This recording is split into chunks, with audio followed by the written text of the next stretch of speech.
Right, everybody, welcome to our interview section. Thank you very much for joining us the whole evening. Thank you very much, Miss Jacqui, for being our artist this evening. Thank you for having me. Oh, it's beyond a pleasure. I wanted to say, just before we do start, that this all came about with you being here because Chris and I went to the Attitude is Everything gig that was on a few months ago, and we saw you there, and that was my first encounter with you and your music. Blown away. And then we said, we've got to get her down for a Crown Lane Live. And I, if you remember, waited very patiently. You did. Like a 15-year-old waiting to get his autograph signed. It was just amazing that you agreed and came down. So really, really grateful that you were here. So thank you very, very much for that. Thank you. Like, I'm a person of my word. So if I'm like, yeah, I'm going to do it, I'm not one of those like, yeah. And then nothing ever happens. I'm like, let's do it. And now look, we're here. Let's bruise it. We're here. My first question for you is what I've asked other people, is how did you find doing this Crown Lane Live? Because you're obviously a seasoned musician and gigger, but it's quite a strange thing to be in a room just with cameras, but there's a live audience out there who are all dancing away and enjoying themselves, me being one of them. How did you find that whole process? It was strange at first, but then I had to get back into like the mind of like, during lockdown when I had to do gigs via Zoom. Yeah. So I had moments of like, I don't know if anyone's actually out there. What if they've lied to me? And I'm just singing to myself in a booth. But no, like at one point, everyone was really loud and I heard all of the cheering. So like, I really appreciate it because I was like, they didn't lie to me. There are people out there. Yeah, I can promise you that there were... Yep, thank you. Pause for applause. Very much so. I can promise you that's how it was out there. We were all dancing. And it was very nice because of all the Crown Lanes, the live sessions that we've done, there's been lots of very nice music, but not dance music that we've had so far. Right. So it was really nice to be out there and see people moving around, head bobbing, shaking. So it was good. So thank you very much. I wanted to ask about the sort of style of music that you do, which I would sort of categorize, if I was to, as quite empowering music, the way that you write, the things that you write about. And I wanted to ask you about, during that process when you are writing, what sort of headspace do you get into? Where does your inspiration come from? Inspiration is a really like strange one to like quantify. But I think I talk to people and that's like where I get most of my inspiration from, because we all kind of deal with the same emotions and we will have that universal like human want to connect to each other. So using my own experiences but also talking to other people and going, oh, you feel like that too, okay. And then I kind of try and put words to it and kind of go, oh yeah, on Monday we were upset and on Tuesday we want to party. How can I make this into a song? So I kind of just take little bits and pieces and kind of, I always write lyrics first. That's like my first thing that I do, because I'm a poet first. So yeah, I write lyrics and then I go, oh, these are terrible. But if I add some music, maybe we're onto something. So yeah, it's like speaking to people, stories that are often untold, things that I feel that people want to connect about, but they don't really know how to talk about certain feelings or thoughts or opinions. But yeah, that's kind of like where it all comes from. Because what you've done with your lyrics and your music is one of my favourite things of all time, where there's obviously a personal element to it, but it's then quite broad and approachable for the listener as well. So what we were talking about just before the cameras came on was you were asking me about my breakfast. And I said, funny you should mention that, because during breakfast with the twins this morning, who are 2 years old, we were listening to Body Beautiful, which I'm constantly playing to my daughter since I saw you play it live. And I keep on getting her to listen to that song. And it's such a beautiful song. So thank you very much for doing it twice.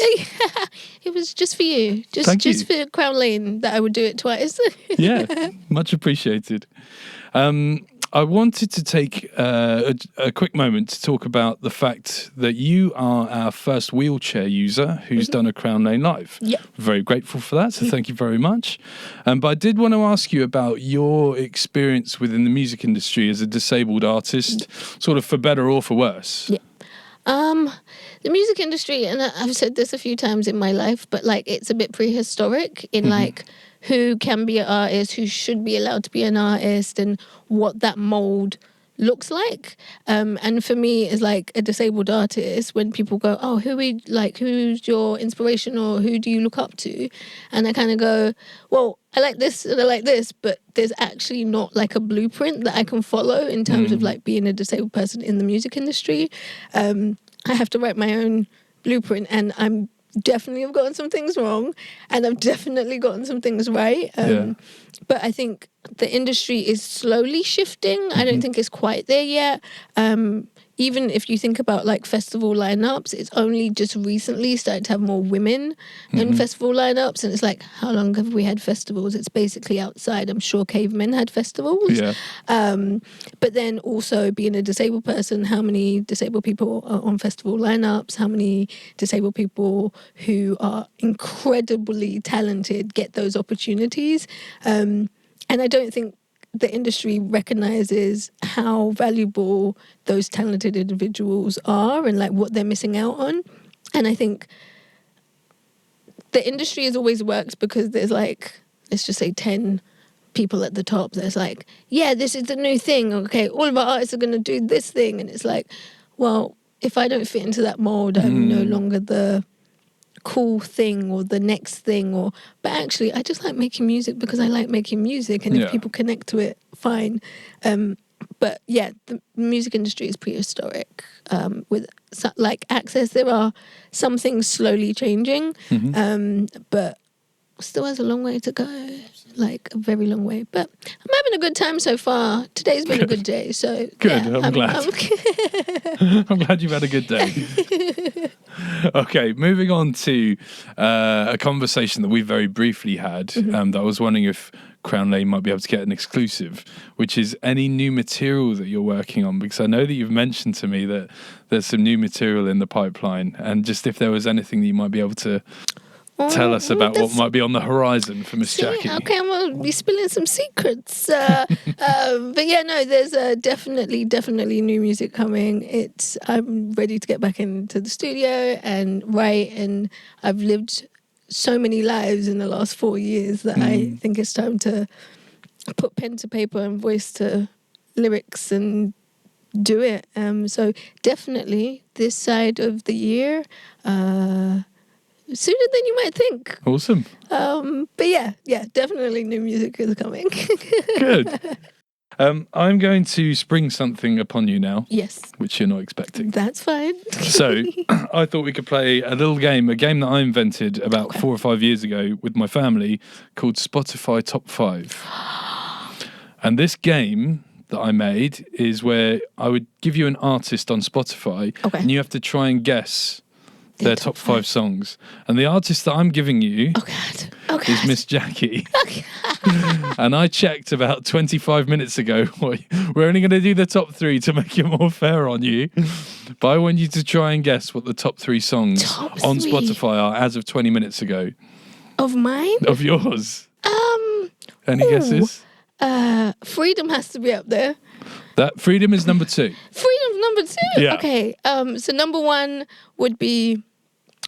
is Body Beautiful. Yeah, and that's probably through me and my daughter listening to it 5 times a day helps that. Yeah, so Body Beautiful's 1, Freedom's 2. The third one, Gonna have to push you for an answer. Okay. These Walls? Is it not? Broken. It's Broken. Broken, yeah. What? There you go. Look, I learned something There you new. go, yeah. Check her out. She's really good. Miss Jacqui on Spotify. Yeah. Yeah, nice. Okay, well, to finish up, I wanted to ask about, for our audience, both online and in Metronome, if they want to keep up with your music and everything that you're doing, any gigs that are coming up, what's the best way for us to keep in contact with you?